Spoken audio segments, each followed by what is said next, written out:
Hi everyone and welcome to today's quick fix. I'm going to talk to you about the most important colours in my palette, the ones I go back to every time and the ones that seem to be able to make up the most numbers of different colours that I need. So let me first talk about this. This is a Daler Rowney Aquafine travel set. It's got 12 colours in there and it is something that I use a lot in my Watercolour for Beginners playlist because I know a lot of you will have something like this when you're starting out. It is the set that comes with my watercolour kits, which you can get in the episode notes below. But I also think it's a really fantastic guide for starting out with colours because it gives you yellow tones, reddy pink tones, blues, greens and browns. And when I thought about it, to be honest, in my palette here, even though I have lots of different colours, it boils down to those shades as being the most important colours in my palette. So let me first talk to you about the yellow tones. Well, for me, the most important yellow I have is cadmium yellow, and that is because firstly it's the sort of middle grade yellow I have. It's not too green and it's not too orangey brown.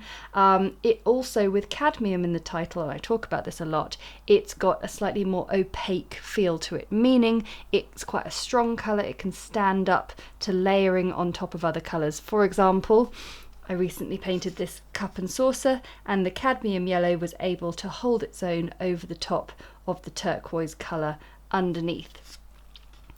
Then the next colour in my palette, that's one of the most important ones, the green tone sap green, which is this one here.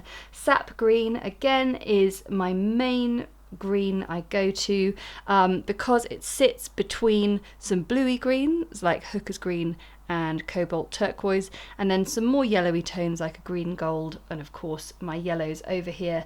It's absolutely brilliant. I get through loads of it, and that is the green I would recommend you go for if you are trying to buy a limited palette.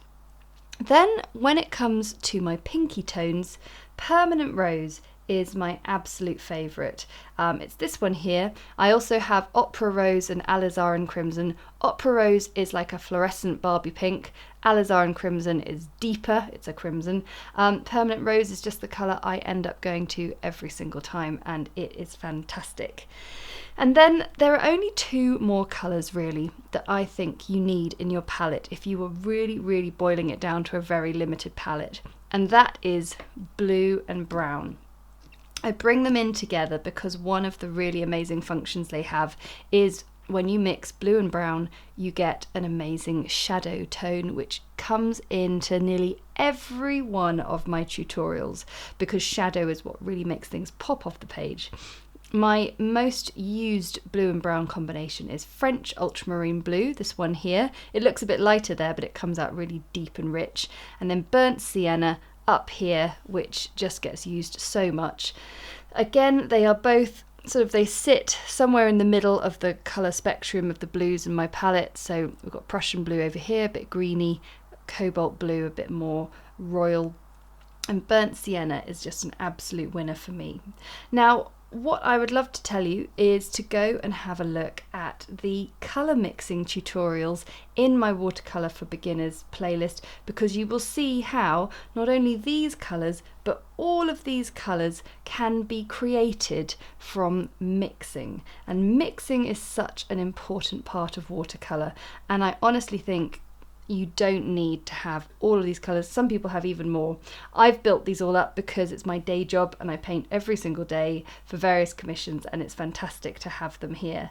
However, you only need a very small amount to be really happy and not too limited with your watercolours. And I'm just always really keen to talk about this kind of thing because watercolour paint can be a bit expensive, but if you're only buying a few, then you're much more able to buy a higher quality, because you can see here we've got 4 Daler Rowney paints, 1 Winsor & Newton, but the key thing that links them all is they are the top quality version. So in Daler Rowney it's called Artist's Watercolour, and in Winsor & Newton it's called Professional Watercolour. So these are the 5 most important colours in my palette, and go and have a look at my mixing tutorials just to see how amazing they are. And I hope that has been a really handy tip if you are buying new paints and setting yourself up with a watercolour kit. Okay, see you again soon. Bye!